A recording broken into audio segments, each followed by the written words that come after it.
तन मन साफ़ यूट्यूब चैनल जा मोज़िज़ नाज़रीन अस्सलाम वालेकुम। जीअं तव्हां सभिनी खे ख़बर आहे त रमज़ान जे बाबरकत पाक महीने जी आमद थियण वारी आहे। अलाह पाक जे दरबार में दुआ जा हथ था खणूं त अलाह पाक असांखे इहो बाबरकत महीनो नसीब करे ऐं इन पाक महीने में असां सभिनी खे अमल ऐं इबादत करण जी तौफ़ीक़ अता फ़रमाए। इन पाक महीने जे पहिरीं राति जो हिकिड़ो नायाब वज़ीफ़ो अव्हां खे ॿुधाए रहिया आहियूं, जेको इंशा अल्लाह अदा करण सां पढ़ण सां बरकतूं ऐं रहमतूं नसीब थींदियूं।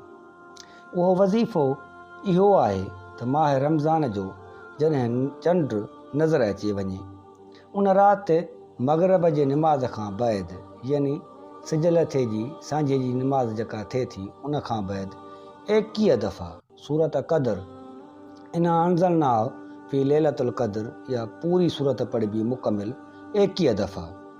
त इंशा अल्लाह उन पढ़ण वारे जे रोज़ीअ में एतिरी बरकत पवंदी, अहिड़ीअ तरह बरकत पवंदी जीअं पाणी मथाईअ खां हेठाईं जे तरफ़ तेज़ीअ सां ईंदो आहे।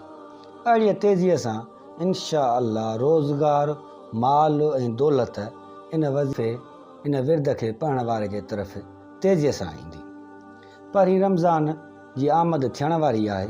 अव्हां सभु इन अमल खे करण जी नियत करे वठो ऐं हिन वीडियो खे वधि खां वधि माण्हुनि ताईं पहुचाइण जी कोशिशि करियो, शेयर करियो त जीअं वधि खां वधि माण्हू हिन बाबरकत महीने जे हिन अनमोल बरकत सां मुस्तफ़िज़ थी सघनि। जज़ाकल्लाह।